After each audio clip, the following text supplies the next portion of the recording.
Hi, my name's Phil. I like talking about politics, and in this video I'm going to take a look at the Brexit treaty breaking threatened by Boris Johnson's government last week, again from the point of view of the new unelected bureaucrat deciding government policy, David Frost, our chief negotiator during talks last year. But first, if you'd like to be notified of daily news and politics, please subscribe to the channel and click the bell notification icon.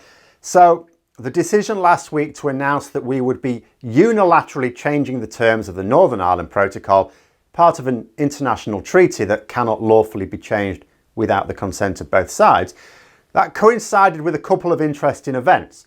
It occurred the day before the EU Parliament were due to have a vote on the wider trade and cooperation agreement, which has now been shelved. I talked about that.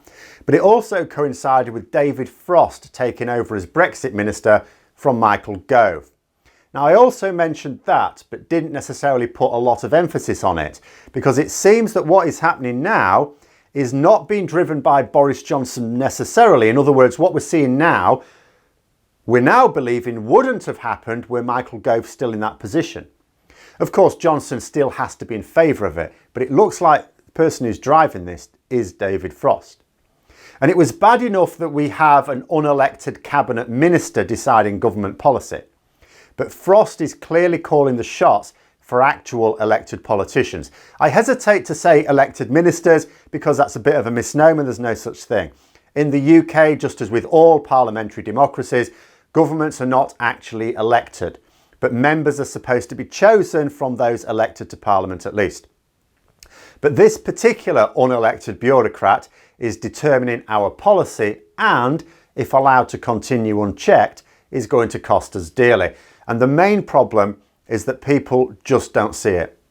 I read a piece by someone on the Conservatives' home website, which is a site aimed at Conservative Party members. I'll link it in the description below.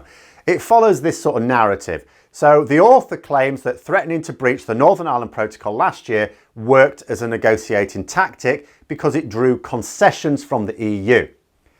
However, this is not true. Boris Johnson abandoned his threats not after gaining concessions, but before anything had been formally agreed, either on the withdrawal agreement or the trade and cooperation agreement. If they are referring to the grace periods, the time we have been allowed to continue trading in some goods that wouldn't normally be allowed with our weak Brexit deal, that is not a concession. That represents an equally weak implementation period. We could have had a full implementation period lasting several years. Indeed, the EU would still be up for that in order to build in systems to actually cope with the administrative burden of Brexit that we are simply not ready for. It's quite normal with trade agreements to have an implementation period where different aspects of it come online over time. Take the trade agreements that the EU has formed with Canada and Japan. Some aspects are still being developed and are yet to be implemented. It takes a while. But the danger of thinking that we have won concessions with those threats is that people who should be protesting against the government's current actions now don't, because they think it's a similar tactic that will reap dividends in the future. But let's examine the situation. What concessions do they think they'll get? The author is of the view that the protocol cannot stand the test of time and needs to be replaced. Okay, if you take the view that Northern Ireland should be part of a UK internal market, absolutely you would be of this view. Because the fact of the matter is, despite the language of Conservative Brexiteers who continually talk about the UK internal market, there is no such thing. It is as much a fabrication as all the Brexit unicorns. Northern Ireland is, by international treaty, negotiated and signed by the UK government, in the EU market. So we have two markets in the UK. We have the British internal market and we have part of the EU single market. Little bit messy if you want to be pedantic, as political settlements with Northern Ireland often are. Northern Ireland isn't technically in the EU single market, but arrangements mean that there isn't really any difference in practice. But it's certainly not part of a UK single market. But Conservative Brexiteers don't want that, and Northern Irish Unionists certainly don't want that. They want Northern Ireland to be part of the UK single market, and their entire political focus is on that one end. So from that point of view, the Northern Ireland Protocol is not fit for purpose and must be replaced. But here's the problem, and it has been the problem since day one of Brexit. When it comes to Northern Ireland, you have three choices.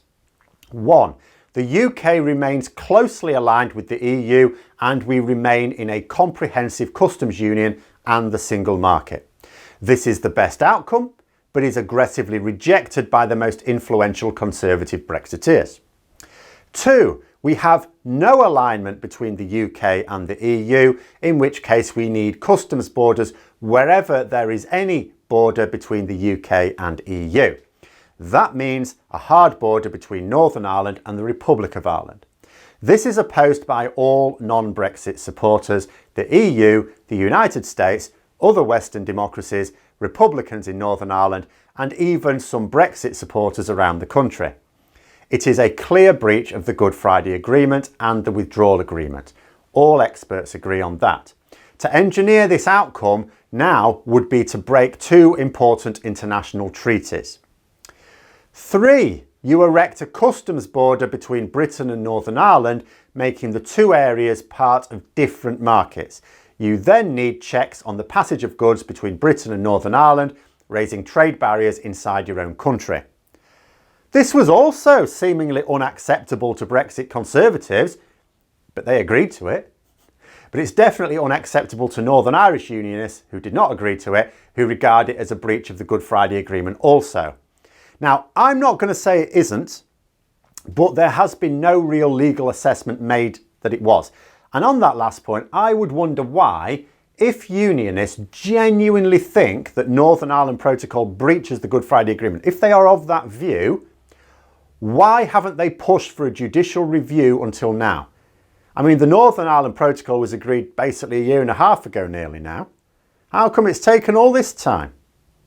But when you consider each of those three options, and there are no others, you cannot really come to the conclusion that it's possible to manage the situation at all. This was the impossibility of Brexit that has ever been thus. It is not possible to achieve a Brexit that delivers what the Brexiteers wanted, whilst also preserving the unique structure within Northern Ireland, in line with the Good Friday Agreement. So back to the guy who reckons that this unilateral breach of the treaty is just another negotiating tactic, and what do they seriously expect to come of it? The only alternative to the protocol is either reintroducing a hard border inside Ireland, which the EU will never agree to, which means you will never negotiate that from the EU, or you rejoin the EU single market, which Brexiteers will not agree to, or the ones in government. No other Brexiteers count. So little do other Brexiteers count that Nigel Farage is now living under a rock for the foreseeable future. That's it. There is no other alternative, which means that this is not a negotiating ploy. It's not a negotiating ploy because there's nothing to negotiate along this line. All this action can possibly do is one of the following. One, invite international repercussions. This would be legal action from the EU, withdrawal of other privileges from the EU. Remember that thanks to frost zone negotiations, we have almost nothing guaranteed with the Brexit deal. In fact, actually, we have nothing guaranteed with the Brexit deal because it hasn't been ratified yet. But even if it were, very little security there for us. A lot of what we have involves favours from the EU that can be withdrawn at any time. There were favours offered because we were playing ball. As soon as we don't, that's it. Where it wouldn't hurt EU businesses as well, the EU could choose to be extra picky over customs checks from UK goods entering their market as well. Like I said, they've not ratified the larger Brexit deal and they won't do until we fall into line. There's also the little matter of repercussions from the United States as well. The only other outcome is that we once again fall into line, claim that we've gained some concession or other and sell it as a victory again. But whatever that concession is not going to be the dismantling of the Irish Sea customs border. The only way that goes is by rejoining the single market or by isolating ourselves from the civilised world by plunging Northern Ireland into civil war again, at which point all sorts of things happen. Finally, and this is the most dangerous aspect of the article's thinking for me, the author of the piece is of the belief, or they state they are, that a customs border between Northern Ireland and the Republic of Ireland is not a breach of the Good Friday Agreement. Now, it undeniably is. Even Boris Johnson hasn't bothered to deny that, and he doesn't mind lying about anything. The only people who can think otherwise are those who have not actually sought expert legal and constitutional opinion. The reason why this thinking is dangerous is because Brexit is only going to sail through calmer waters when the Conservatives steer us away from the rocks. They are the ones in control. Pressure to do so can only come from within their movement. No pressure can come from opponents. We have no power. Doesn't matter how clever opposition parties or groups are, we have no power. The media aren't going to rally public opinion. It can only come from within the Conservatives. But if they believe something that is fundamentally untrue, if they allow themselves to think of the actual truth as political spin that has no basis in reality, then this destructive path will continue. And even if Johnson folds again, let us say we're a few months down the line and he fears for the derailment of his G7 meeting this summer, he'll only start it up again in the autumn when he needs a distraction from, I don't know, the third COVID wave or something. It will never actually end until people see things for the way that they are. That's why I think that the arguments in this article are worrying, because I don't know whether the author is lying or genuinely ignorant. But whilst these views are widely held, we will never make any progress, only cause more damage. But those are my thoughts. Let me know yours in the comments below. Hope you found the video interesting. If you did, don't forget to click the like button. If you'd like to support the channel further, please also click the Patreon link for details. And until next time, I'll see you later.